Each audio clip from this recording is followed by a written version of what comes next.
Russia এবং আমেরিকার মাঝে কূটনৈতিক উত্তেজনার আবহেই মস্কোয় যাচ্ছেন মার্কিন প্রেসিডেন্ট ডোনাল্ড ট্রাম্পের বিশেষ দূত স্টিভ উইটকফ।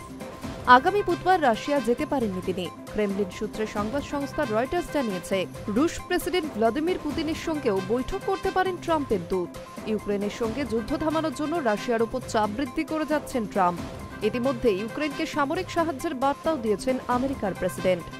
সংঘর্ষ থামাতে আগামী শুক্রবার পর্যন্ত রাশিয়াকে সময় দিয়েছেন তিনি। এর মধ্যে রাশিয়া যুদ্ধ না থামালে মস্কোর উপর নিষেধাজ্ঞা চাপানোর হুঁশিয়ারি দিয়ে রেখেছেন ট্রাম্প।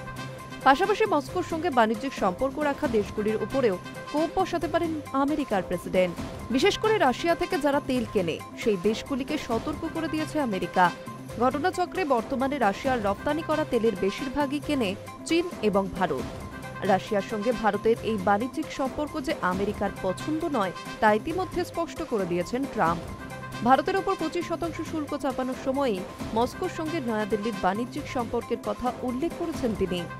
রাশিয়া থেকে শুধু তেল কেনাই নয়, অস্ত্র কেনা নিয়েও ভারতের উপর অসন্তুষ্ট তিনি। এসবের জন্য ভারতের উপর একটি জরিমানা চাপানোর কথাও বলেছেন তিনি।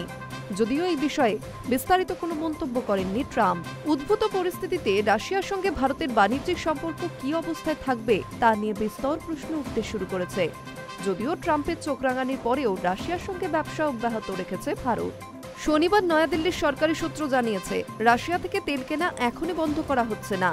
এই অবস্থায় চলতি সপ্তাহে আমেরিকার কূটনীতিক উইটকফের রাশিয়া সফরে ঘটনা পরম্পরা কোন দিকে এগোয় তা ভারতের জন্য যথেষ্ট গুরুত্বপূর্ণ হতে পারে বলে মনে করা হচ্ছে।